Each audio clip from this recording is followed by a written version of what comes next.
Yes, I am filming on a Monday, so this video is going to be posted a lot later than it typically is on a normal week. So just bear with me here for a moment. But this past weekend, the NASCAR Cup Series and the Truck Series went out to the Richmond Raceway where we saw a lot of strategy being played, but also terrible racing in my opinion. The Truck Series was a tad bit better, but the Cup Series, for one, it was pretty hard to pass and really didn't see much action going on. Besides the two stages ending for caution, besides that, it was pretty dull. And the Xfinity Series went to Road America. And as a NASCAR fan, I would have been all right with the Cup Series heading to Road America instead of Richmond for a second date of the year. The first time around this year was terrible. Kyle Larson won. Josh Berry was in second. So we thought the Hendrick cars were going to be quick here, which they kind of weren't, and it was kind of surprising.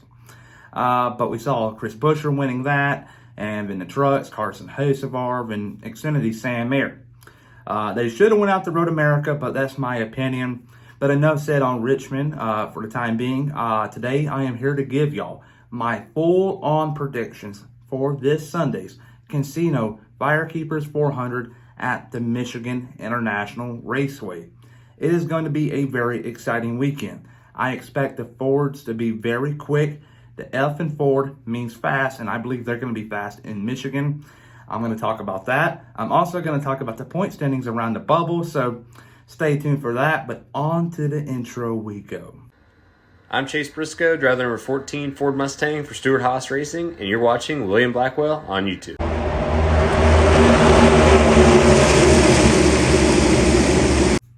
You can obviously see who I got winning this Sunday's Cup race in Michigan, but just let me explain here for a moment. Many tracks, like Atlanta, if you will, is a Chevy track. That's where they market their business for Chevrolet, and they got Corvettes there, the whole 9 yards. Toyota, they're like a Richmond track, and that's where you see all the Toyotas in the parking lots for them to sell and to advertise. Michigan is a Ford track, so you best believe the Fords are going to want to bring their A game this weekend because they're going to have a lot of big dogs, a lot of big wigs in attendance, and they're going to want to go to victory lane. So they got to be on their A game. And I believe the driver that is going to win this Sunday in Michigan is going to be no other than the 22 car of Joey Logano from Team Penske. He's having an up and down year. And right now, he's real inconsistent. And I believe he's going to turn the page and have a lot of momentum heading into the playoffs as he will win the Michigan Firekeepers Casino 400. And it's going to be a big win for him. He's going to have a lot of momentum. Next weekend's Indianapolis, where he's usually tend to struggle, but maybe has a top 10 solid result. And then you go to Watkins Glen, a track he's won at, and Daytona, a track he's also won at. And the next thing you know, you're in the playoffs. So Joey Logano needs some momentum built up, and I believe a win this Sunday in Michigan will do him a big favor. Second place, though, is going to be the 4 car of Kevin Harvick. Kevin Harvick is right now in this time of year where he's going to tracks where he's been good at. He's always been good in Loudon, also Atlanta, Loudon, Pocono, and then this past weekend at Richmond. He's always been good at these kind of tracks. And now we're going to Michigan, another track he's been good at. He's won here in the past, and I believe he is going to be a force to be reckoned with, and he won this race a year ago, if I'm not mistaken. So, Kevin Harvick, keep your eye on him. I believe he can actually lock up a playoff spot this upcoming weekend. I may be wrong, but I believe he can because the most points you can earn in a race is 60. So, I think if he's over 120, I don't know. That's too much math for me to do. I just know he's really close to clinching a playoff spot without a win. So, there you go there, Kevin Harvick fans. But next weekend is going to be a rough one for him. I believe he's never been good at the Indianapolis road course. And if there's a driver that I believe is going to carry the Stewart-Haas team in Indianapolis, it's going to be Chase Briscoe because Priest is not a good road course racer. Eric Almirola is hit or miss, and Kevin Harvick is hit or miss also. So I bet you that Stewart-Haas Racing is going to be putting all their focus and attention for the 14 team next weekend because they know that is their best chance of going to victory lane and getting a playoff berth. So, enough said there. I may be just giving a little hint for next weekend, who I got winning that race. But Kevin Harvick is coming home in second place, and they really want him to win one eventually, and it can happen this Sunday. Third place is going to be the 11 car of Denny Hamlin. Denny Hamlin right now is starting to go into his groove and build up some momentum for the playoffs. He's been very consistent as of lately. At the beginning of the year, he'll have a good run. Next weekend, he'll wreck out. It was hit or miss with the 11 team. But right now, they're finding themselves in a good spot, and I like them heading into the playoffs. I believe they are a true championship contender, and who knows, Denny Hamlin may very well bring home that big, tall championship trophy to Mooresville, North Carolina this November. I believe it is when the championship race is in Phoenix. But there you go. Denny Hamlin, I believe, is going to be a true championship contender, and he will finish third in this Sunday's race out at the Michigan International Raceway. Fourth place, though, is going to be his best friend, his rival, Kyle Larson in the 5 car. Kyle Larson has always been good here in Michigan. It is his best track on the schedule. There's no ifs and buts. Kyle Larson is always good here. But just thinking that the Fords are going to be big here because this is one of their home races. You're going to have a lot of big people there. Kyle Larson is going to be behind. And I believe Chevy as a whole is going to be behind. But Kyle Larson is going to push them forward, and with a top 5 result finishing in 4th place. 5th place, though, is going to be the 12 car of Ryan Blaney. Ryan Blaney, ever since the Coca-Cola 600, a race he won, he's been very, very inconsistent. And if he can get a top 5 here this upcoming weekend in Michigan, I believe it's going to work wonders on him. Because for one, he's won this race in the past. He beat William Byron a couple years ago, I believe it was, at the start and finish line. So he can win here in Michigan. Next weekend's Indianapolis, a track he's not really been good at in the past. Neither has Watkins Glen, but you go to Daytona, he's won that race before. They need the playoff start. You got some good tracks coming up for Ryan Blaney, but if he can build up some momentum this weekend, and let's say Daytona, I believe he's going to be in a good spot.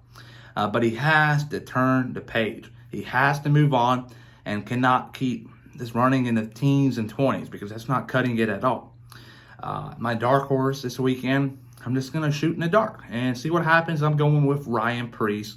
Ryan Preece had a solid top 5 result in Richmond. He carried the Stewart-Haas team on his back. Was in the top 5 all day. Was running as high as 2nd, I believe, at one point. And Ryan Preece may very well find his way in victory lane this Sunday in Michigan. Time will tell there. The weather this weekend is looking real iffy on Saturday, so we may not have qualifying at all. Fingers crossed, though, because I believe it's going to be a very, very interesting grid because Michigan Auto Club and Daytona and Talladega and Atlanta, they all have one thing in common. There are some teams wanting to go after a good starting qualifying spot, so they may set up the car for a 1-lap pace. There may be some teams that may qualify towards the back, but with good long-run pace.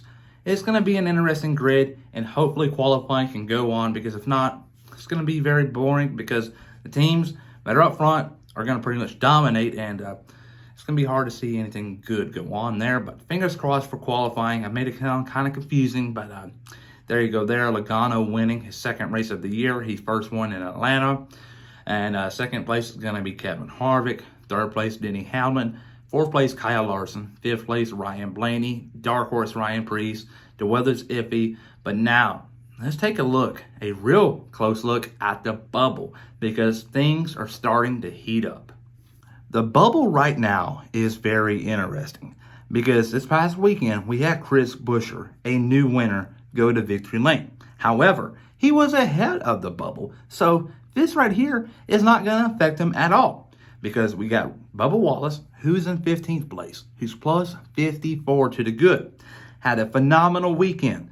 He was only, I think it was 27 points to the good. Heading into Richmond now, he's plus 54. A big weekend for him. 16th place is Michael McDowell. He gained 1 point, and that 1 point is very valuable. He is now plus 18. 17th place is Ty Gibbs. He's minus 18. But let's take a look back a couple of weeks ago in Loudon, where he was running solid in the top 15. Had that little last lap disaster. He lost pretty much 15 spots at least.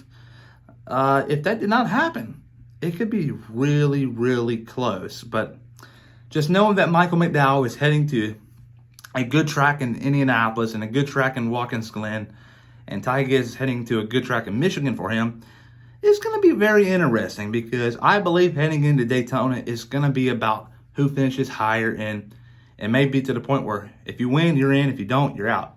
And I believe we can see that happening there. But Ty Gibbs, come on now. You're getting close. You're building a momentum. That Loudon incident may cost him a playoff berth, but I believe Ty Gibbs is a good enough driver and good enough machinery that he'll find his way in there. But right now he finds himself in 17th, minus 18. 18th place is AJ Allmendinger, minus 22. And I am going to go on a big rant right here. Kaulig has always been hit or miss on the short tracks in the Cup Series. And why in the hell are you sending a driver as an AJ Allmendinger, who is in contention for a playoff berth right now, who's having to point his way in? Why in the hell are you sending him to Road America to race in an Xfinity race? That puzzles me, because he missed a full practice session and qualifying session just to race there and run in 10th place all day long. And that's not a good look at all, because Derek Krause, who filled in for him, really didn't get much valuable information. I'm not throwing shade at him, but he's nowhere near Cup ready. Why are you doing this? Because obviously it showed on Sunday where Allmendinger struggled all day long. I'm not saying that he was going to win the race by any means, but very well could have run inside the top 15, maybe top 10. That's how good Kaulig is on these short tracks. But this past weekend, they sucked because the number one driver was not there, but he wanted to race with younger drivers and take advantage of them, but he finished in 10th place. He sucks. That sucks for him doing that, but I hope I know it's bad to wish bad luck on teams, but if they missed the playoffs, they deserve that. That was stupid. About the dumbest thing they could have done all year long. Not a big fan of Kaulig for doing that, and I dislike that. 19th place, Daniel Suarez, minus 34. Terrible weekend for him.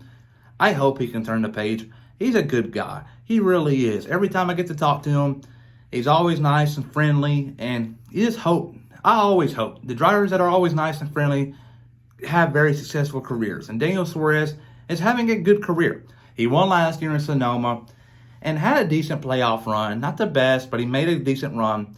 This year, he's wanting to make the playoffs. His teammate has already won a race this year, and also another teammate in Shane Van Gisbergen.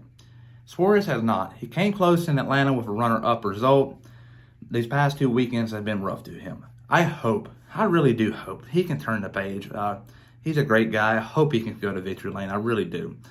Because I'll be rooting for him that day comes. And then in 20th place is Chase Elliott. Chase Elliott is not on the screen, but he will be next week. I am a firm believer of it, because Michigan is going to be a rough weekend for Kaulig. AJ Allmendinger, I believe they're going to suck this weekend. However, they're going to be good in Indianapolis, and Watkins Glen and Daytona is going to be hit or miss. But I expect the 16th through 19th spot in the points to be shuffled around pretty big this weekend in Michigan. But enough said here. I did go on a rant, but am I right or wrong? Comment down below. What do you make of Kaulig sending AJ Allmendinger to race in the Xfinity race instead of having a valuable practice session and a valuable qualifying session for the Cup race in Richmond? I believe it was a dumb decision. Very dumb. He did not go to victory lane. Very dumb. Please like and subscribe, and everybody have a great and phenomenal day, and I'll see you guys tomorrow.